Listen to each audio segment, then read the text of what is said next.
Students, good morning. कैसे आप सब? आज हम स्टडी करने जा रहे हैं क्लास 12th का बायोलॉजी के अंतर्गत 5वां अध्याय, जिसका नाम है वंशागत एवं विभिन्नता का सिद्धांत,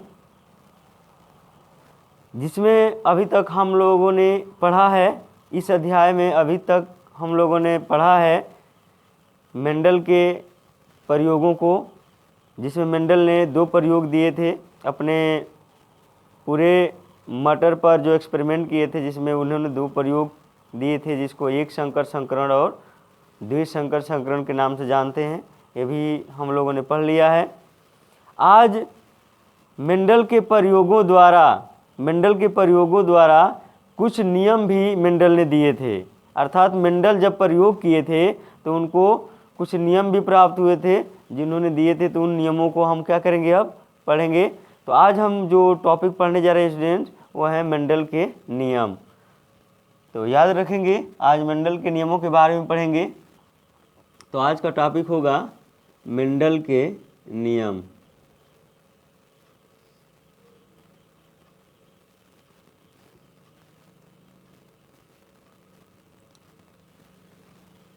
मेंडल के नियम।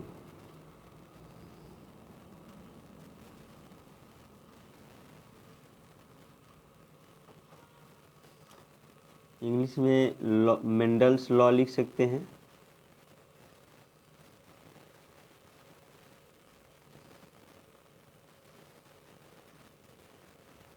Mendel's law, Mendel's law. यहाँ पर हम मेंडल के नियमों के बारे में पढ़ेंगे कि अपने प्रयोगों के आधार पर मेंडल ने कौन से नियम दिए थे और कितने नियम दिए थे। तो याद रखेंगे स्टूडेंट्स, मेंडल अपने प्रयोगों के आधार पर कुल 3 नियम दिए थे। और कौन कौन से नियम है? तो पहला प्रभाविता का नियम, दूसरा युग्मकों की शुद्धता का या पृथक्करण का नियम, और तीसरा है स्वतंत्र अपविवन का नियम। याद रखेंगे, एग्जाम में इन तीनों नियमों से एक नियम जरूर मेंडल का पूछता है। और कौन पूछता है ये कंफर्म नहीं, लेकिन तीनों नियम के बारे में आप लोग पढ़ लेंगे तो कोई भी नियम पूछे आप आसानी से उसको हल कर सकते हैं। तो यहाँ पर मेंडल के तीनों नियमों को पढ़ेंगे। पहला दिया था मेंडल ने, पहला नियम जो दिया था स्टूडेंट्स, जिसका नाम है प्रभाविता का नियम। प्रभाविता का नियम।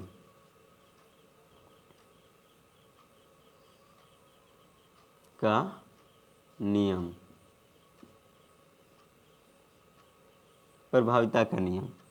दूसरा नियम उन्होंने दिया था युग्मकों की शुद्धता का नियम। युग्मकों की शुद्धता का नियम।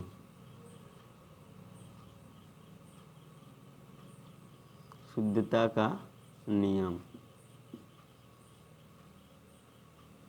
और तीसरा नियम उन्होंने दिया था स्टूडेंट्स स्वतंत्र अपविवन का नियम। स्वतंत्र अपविवन का नियम।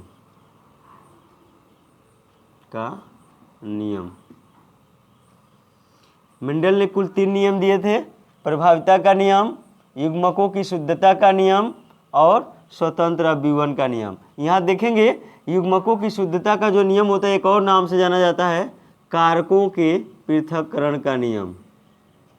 कारकों के पृथक्करण का नियम।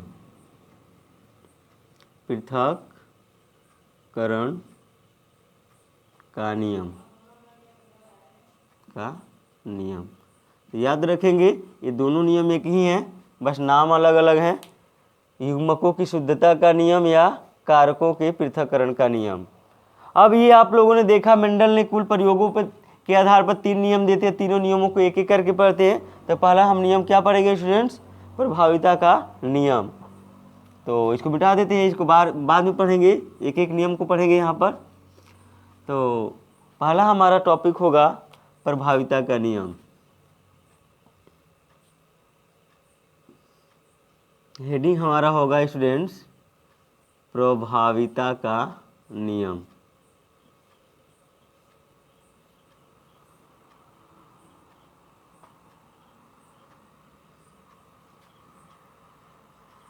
का नियम।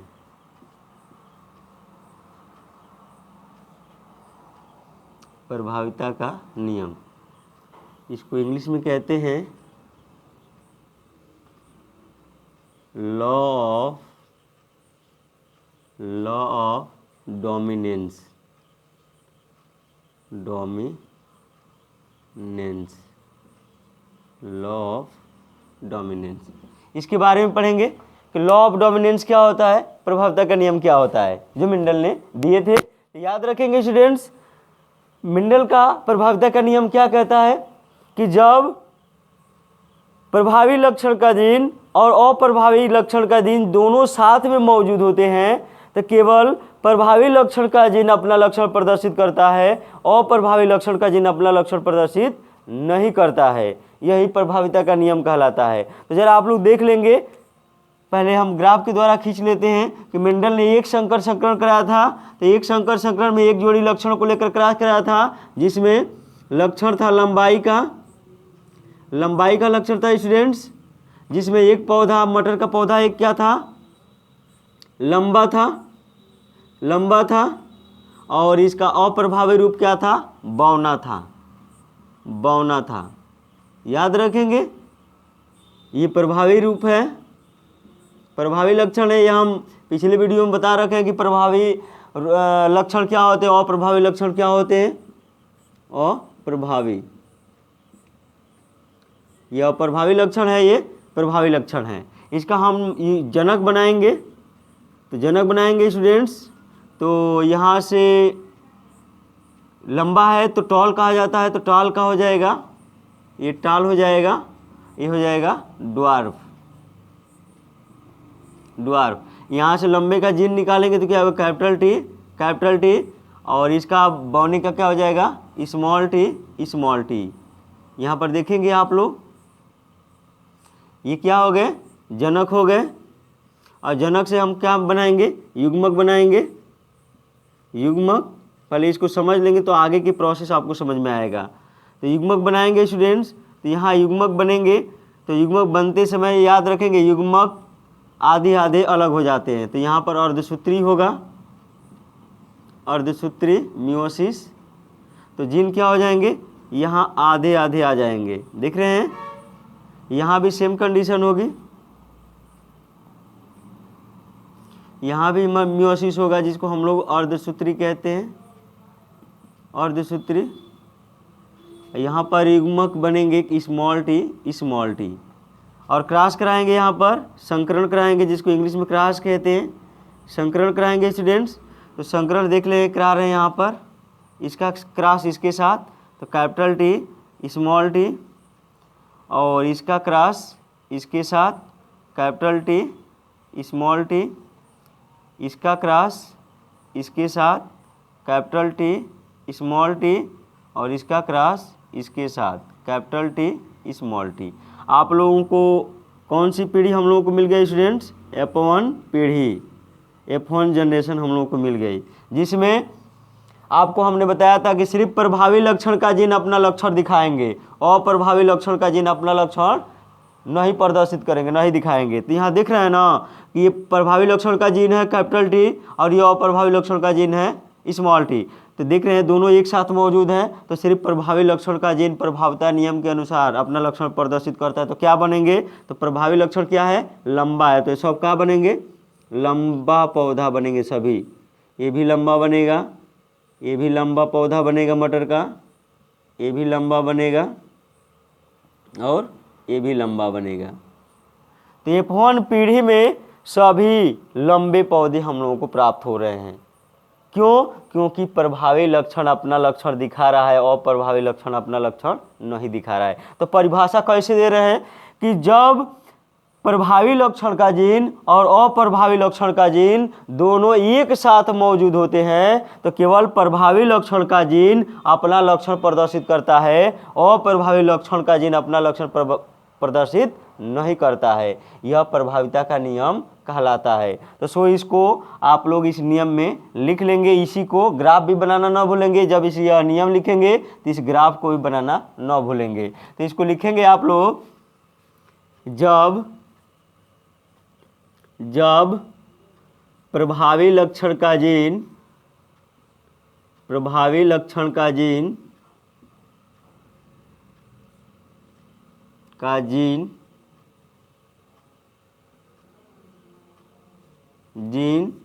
एवं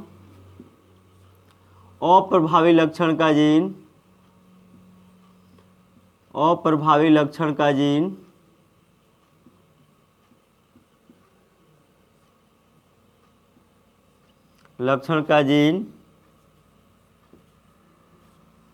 एक साथ मौजूद होते हैं, एक साथ उपस्थित होते हैं,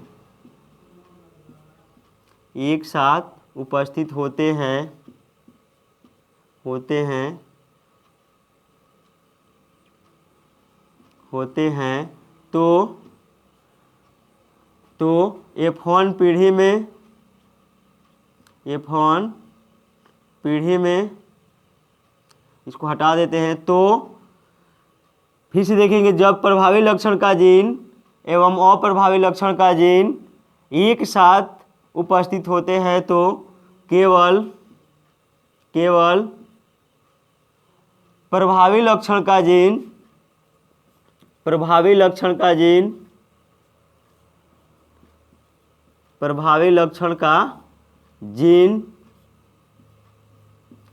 अपना लक्षण प्रदर्शित करता है, अपना लक्षण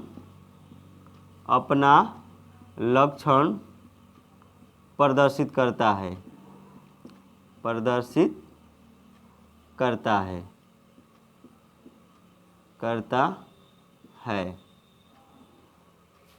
अप्रभावी लक्षण का जीन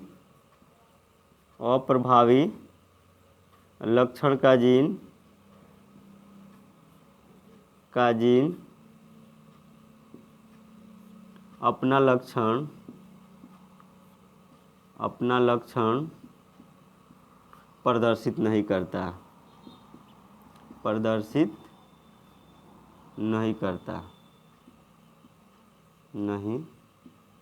है।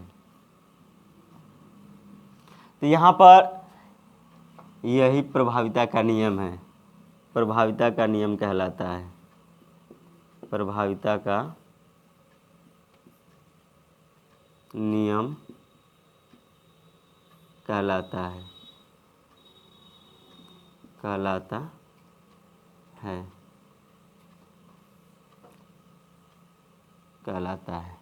तो आप लोगों ने देखा है स्टूडेंट्स कि जब प्रभावी लक्षण का जीन और अप्रभावी लक्षण का जीन दोनों साथ मौजूद होते हैं तो केवल प्रभावी लक्षण वाला जीन अपना लक्षण दिखाता है, अप्रभावी लक्षण वाला जीन अपना लक्षण नहीं दिखाता है। इस कारण F1 पीढ़ी में सभी पौधे क्या बने हैं, लंबे बने हैं। तो यह प्रभाविता का नियम आप लोगों ने समझा।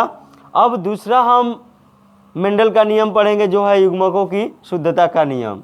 तो दूसरा हम नियम पढ़ने जा रहे हैं जिसका नाम है युग्मकों की शुद्धता का नियम। इसको मिटा देते हैं।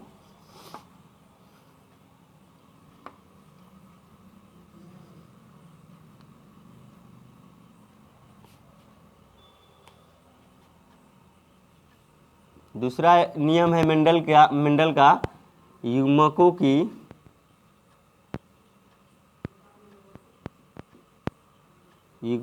की शुद्धता का नियम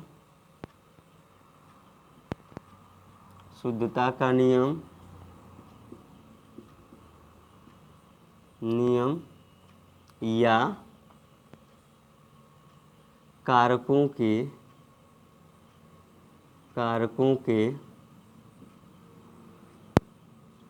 पृथक्करण का नियम,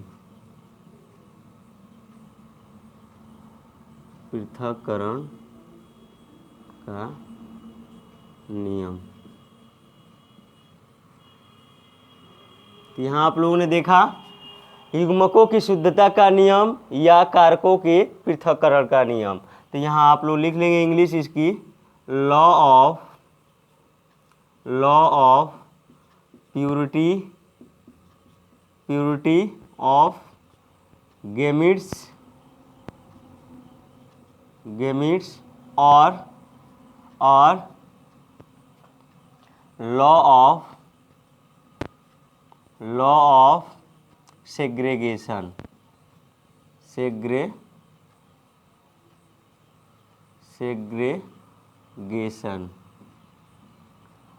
लॉ ऑफ सेग्रीगेशन। तो याद रखेंगे law of purity of gametes और लॉ ऑफ सेग्रीगेशन। तो ये बच्चों मेंडल का दूसरा नियम है। अब इसके बारे में हम लोग स्टडी करने जा रहे हैं। याद रखेंगे, इस नियम को भी पढ़ लेते हैं। मेंडल का दूसरा नियम क्या कहता है? कहता है कि जब जनक से युग्मक बनते हैं, अभी आपको बता रहे हैं, जब जनक से युग्मक बनते हैं तो जो उनके जीन होते हैं युग्मकों में समान रूप से जाते हैं। यहाँ पर देखेंगे क्या कह रहे हैं। तो मेंडल ने जो पहला प्रयोग किया था लंबे पौधे को लेकर किया था। लंबा पौधा था मटर का और एक पौधा बौना था। तो लंबे पौधे का जो जनक हम लोगों ने बनाया था कैपिटल टी, और बौने पौधे का जो जनक बनाया था वो स्मॉल टी। ये लक्षण लंबाई का है, लंबाई का लक्षण है। और ये हो गए जनक। याद रखेंगे मेंडल का दूसरा नियम क्या कहता है कि जब जनक से युग्मक बनते हैं तो दोनों युग्मक के जीन समान मात्रा में युग्मकों में जाते हैं, एक दूसरे को प्रभावित नहीं करते हैं। तो इसको देख लेंगे, इसमें हम बना देते हैं। यहाँ पर युग्मक बनेंगे, गैमेट्स बनेंगे। तो गैमेट्स बनेंगे तो देख लीजिए यहाँ पर कैसे गैमेट्स बन रहे हैं। अर्धसूत्री होगा यहाँ पर, अर्धसूत्री, और यहाँ भी गैमेट्स बनेंगे तो अर्धसूत्री होगा।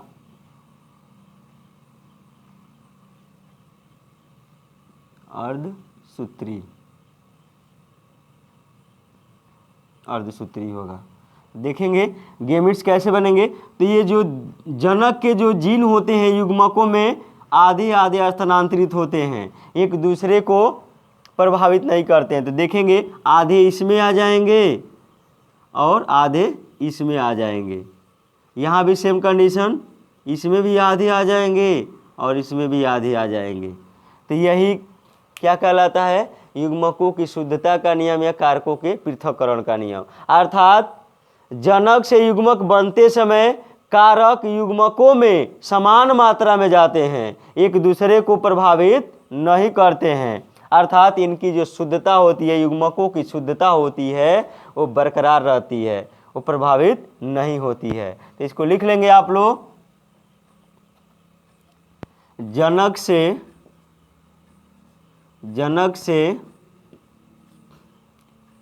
युग्मक बनते समय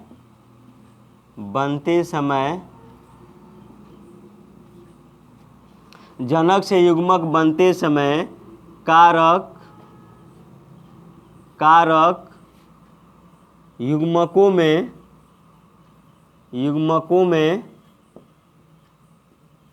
समान मात्रा में कारक युग्मकों में समान मात्रा में स्थानांतरित होते हैं। स्थानांतरित होते हैं, एक दूसरे को प्रभावित नहीं करते हैं, एक दूसरे को प्रभावित नहीं करते हैं,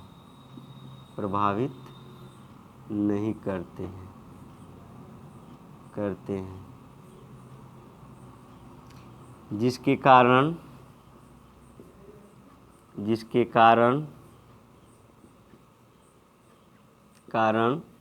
युग्मकों की शुद्धता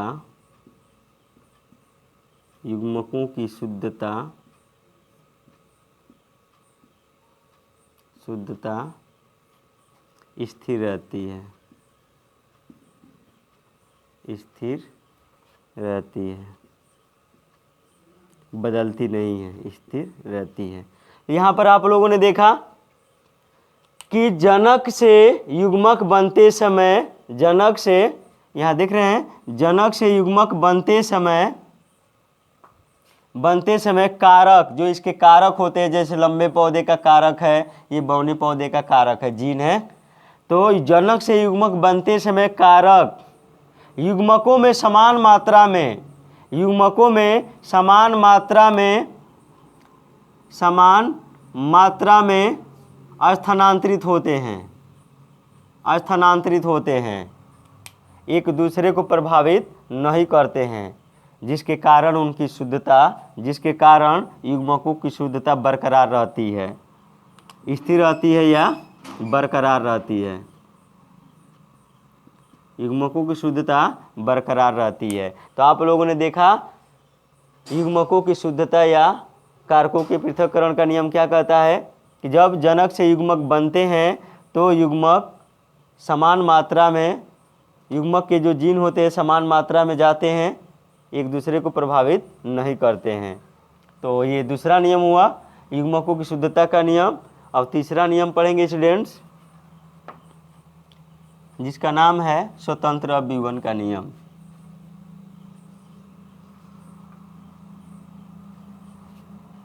स्वतंत्र अभिवन का नियम।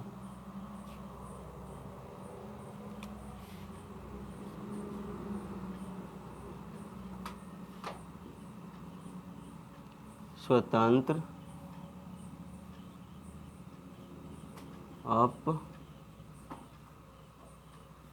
अपविवन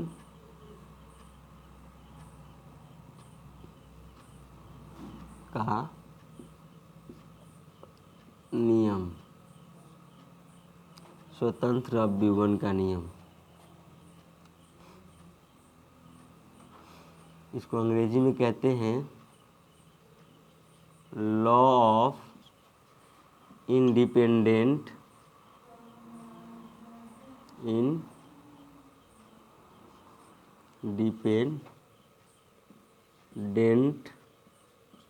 असार्टमेंट।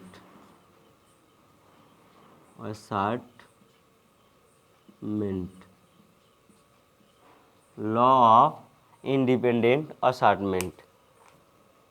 तो हमारा अगला हेडिंग है स्वतंत्र अभिवन का नियम, जो मेंडल का तीसरा नियम था। मेंडल का तीसरा नियम क्या कहता है स्टूडेंट्स, याद रखेंगे। मेंडल का तीसरा नियम अर्थात स्वतंत्र अभिवन का नियम कहता है, जिसमें दो जोड़ी लक्षणों को लेकर क्रॉस कराया गया था, जिसमें मटर का जो बीज की आकृति थी गोल थी और उसके बीज का रंग क्या था, पीला था। एक मटर के बीज की आकृति झुर्रीदार थी और उसके बीज का रंग हरा था। तो याद रखेंगे, तो दो जोड़ी लक्षणों को लेकर क्रॉस कराया गया था, जो द्विसंकर संकरण कहलाया था। तो इसमें क्या देखेंगे इस नियम में कि जब मेंडल ने दो जोड़ी लक्षणों को लेकर क्रॉस कराया था, तो दोनों लक्षण के जो जीन है युग्मकों में स्वतंत्र रूप से जाते हैं।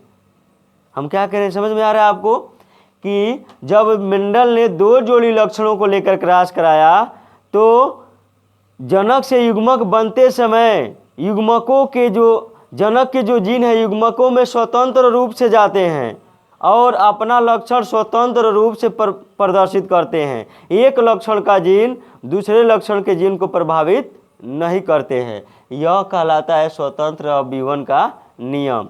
तो देखेंगे कैसे हमने आपको बताया था द्विसंकर संकरण में, कि द्विसंकर संकरण में जो लक्षण लिया गया था स्टूडेंट्स, जो लक्षण लिया गया था, पहले इसको समझ लेंगे तो हम आपको लिखवा देंगे। लक्षण है बीज की आकृति, जो आप द्विसंकर संकरण पढ़े थे, बीज की आकृति और बीज का रंग, जिसमें आप लोगों ने देखा था बीज की आकृति क्या थी, गोल थी, और बीज का रंग क्या था, पीला था। ये आप लोगों ने द्विसंकर संकरण में पढ़े हैं। और इसका अप्रभावी, ये प्रभावी लक्षण है। इसका अप्रभावी लक्षण क्या था? गोल का अप्रभावी क्या होगा? झुर्रीदार, झुर्रीदार, और इसका बीज का रंग क्या है? हरा है, हरा है। अर्थात मटर के ऐसे पौधे, मटर के पौधे जो लिए थे, जिस पौधे का जो बीज है वो गोल है और उसके बीज का रंग पीला है, और दूसरा जो मटर का पौधा का बीज लिया गया है वो झुर्रीदार है और उसके बीज का रंग हरा है। तो इसमें हम लोगों ने क्या बनाया था? जनक बनाया था। तो गोल राउंड होता है, तो राउंड का कैपिटल आर आप लोगों ने बनाया था, और पीला का बनाया था कैपिटल वाई। ये जनक बनाए थे आप लोगों ने, जनक बनाए थे। और यहाँ पर इसका जनक बनाएंगे तो क्या बनेंगे देख लेंगे। कैपिटल आर गोल का है तो झुर्रीदार का क्या होगा? स्मॉल आर, और कैपिटल वाई पीला का है तो हरा का होगा स्मॉल वाई। ये क्या हो गए स्टूडेंट्स? ये हो गए जनक, जनक, जनक, जनक यहाँ पर बन गया। तो यहाँ पर क्या कह रहा है मेंडल का यह नियम, स्वतंत्र अभिवन का नियम क्या कह रहा है स्टूडेंट्स? कि जब जनक से युग्मक बनते हैं तो जो जनक के जीन है युग्मकों में स्वतंत्र रूप से जाते हैं। जो जनक की जो जीन है युग्मकों में स्वतंत्र रूप से जाते हैं। एक लक्षण का जीन और स्वतंत्र रूप से अपना लक्षण प्रदर्शित करते हैं। एक लक्षण का जीन दूसरे लक्षण के जीन को प्रभावित नहीं करते हैं। तो देखेंगे कैसे। तो यहाँ युग्मक भी बना लेते हैं, युग्मक। तो युग्मक बनेगा तो आपको पता है ना कि मियोसिस होगा। यहाँ पर टोटल 4 युग्मक बनेंगे, देख बता दे रहे हैं आपको। मियोसिस होगा, अर्धसूत्री, अर्धसूत्री होगा, यहाँ भी होगा,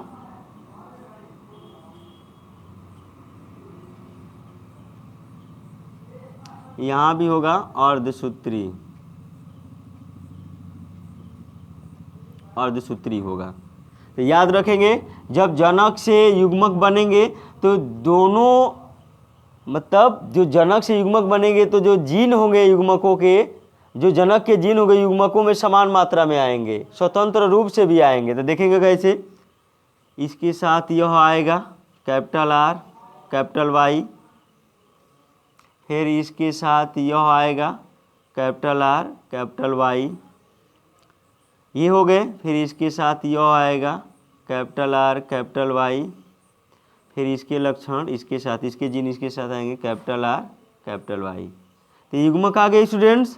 फिर यहाँ भी देखेंगे स्मॉल आर स्मॉल वाई, फिर यह इसके साथ आएगा स्मॉल आर स्मॉल वाई, फिर यह इसके साथ आएगा स्मॉल आर स्मॉल वाई, और फिर यह इसके साथ आएगा इस सेकेंड वाले के स्मॉल आर स्मॉल वाई। तो यहाँ आप लोगों ने देखा कि मेंडल का यह नियम क्या कह रहा है कि जनक से युग्मक बनते समय युग्मकों में जो जीन होते हैं स्वतंत्र रूप से जाते हैं और अपना लक्ष्य स्वतंत्र रूप से प्रदर्शित करते हैं। तो देखेंगे ये जीन स्वतंत्र रूप से आ गए आधे आधे युग्मकों में, और यहाँ पर क्रॉस कराएंगे, संकरण कराएंगे, संकरण जिसको इंग्लिश में क्रॉस कहते हैं। तो यहाँ पर देखेंगे हम 1 से 4 ही का करा पाएंगे, सब सेम बनेंगे। पहले देख लेंगे कैसे हो रहा है तब, नहीं तो आप लोग समझ नहीं पाएंगे। देखेंगे यहाँ पर कैपिटल आर स्मॉल आर और कैपिटल वाई स्मॉल वाई, देख रहे हैं। फिर इसके साथ इसका क्रॉस होगा capital R small R capital Y small Y, सब सेम बनेंगे। फिर इसका क्रॉस इसके साथ capital R small R capital Y small Y, फिर इसका क्रॉस इसके साथ capital R small R capital Y small Y. ठीक है स्टूडेंट्स, यह हमको क्या मिल गई? F1 पीढ़ी, F1 पीढ़ी प्राप्त हो गई। F1 पीढ़ी में सभी क्या बने? तो प्रभावी लक्षण का ये जीन है, ये अप्रभावी लक्षण का जीन है। तो साथ मौजूद होते प्रभावी लक्षण क्या कहता है? प्रभाविता का नियम क्या कहता है कि सिर्फ प्रभावी लक्षण का जीन अपना लक्षण प्रदर्शित करेंगे, अप्रभावी लक्षण के जीन अपना लक्षण प्रदर्शित नहीं करेंगे। तो यहाँ क्या बनेंगे? ये भी प्रभावी लक्षण का जीन मौजूद है, ये भी प्रभावी लक्षण का जीन मौजूद है। तो क्या बनेंगे? सभी गोल और पीला, याद रखेंगे, ये भी गोल पीला बनेगा। तो यहाँ हम डायरेक्ट लिख सकते हैं सभी गोल और पीला क्या होंगे, बनेंगे। F1 पीढ़ी में सभी गोल और पीला बनेंगे। याद रखें टोटल 16 बनेंगे, हमने 4 ही यहाँ बनाए हैं। तो मेंडल का यही नियम कह रहा है, यह नियम कह रहा है कि जनक से युग्मक बनते समय जनक के जो जीन होते हैं युग्मकों में स्वतंत्र रूप से जाते हैं और F1 पीढ़ी में स्वतंत्र रूप से अपना लक्षण प्रदर्शित करते हैं। एक लक्षण का जीन दूसरे लक्षण के जीन को प्रभावित नहीं करते हैं। तो लिख लेंगे इसमें, इस नियम में कि जब दो जोड़ी लक्षणों को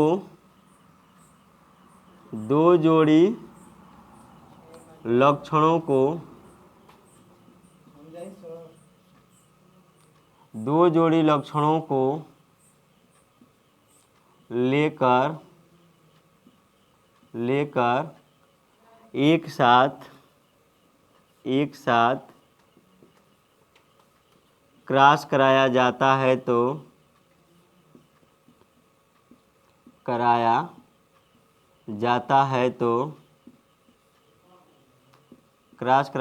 है तो जनक से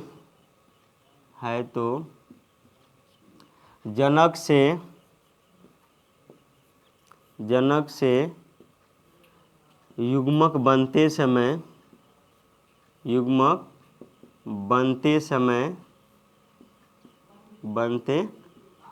यहाँ देख रहे हैं ना, जनक से युग्मक बनते समय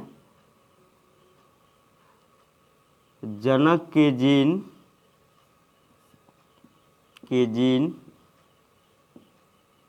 युग्मकों में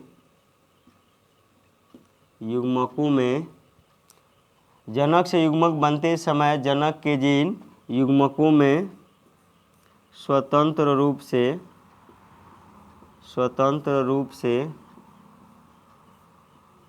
जाते हैं एवं F1 पीढ़ी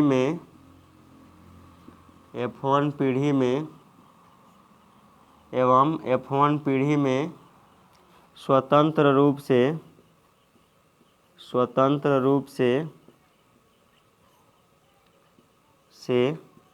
अपना लक्षण प्रदर्शित करते हैं। एक लक्षण का जीन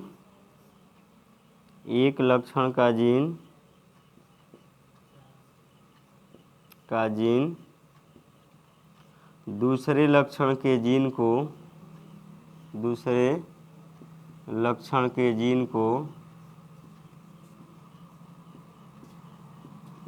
को प्रभावित नहीं करते हैं।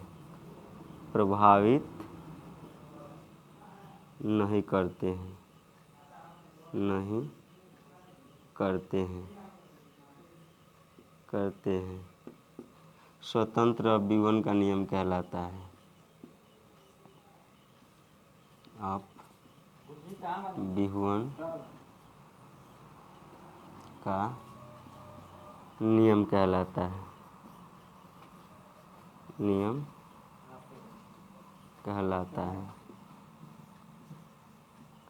है।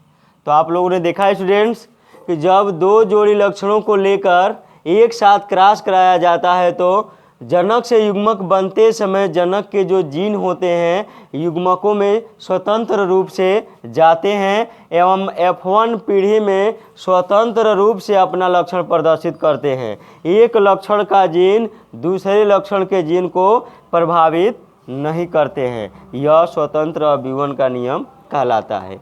तो याद रखेंगे, आप लोगों ने आज के टॉपिक में देखा मेंडल के नियम, और मेंडल ने कुल 3 नियम दिए थे। तीनों नियमों को आपने समझा। यहाँ से एक क्वेश्चन आपके एग्जाम में ज़रूर पूछा जाता है, तो तीनों नियमों को बहुत बढ़िया से पढ़ेंगे कि आपको परीक्षा में कोई प्रॉब्लम ना हो।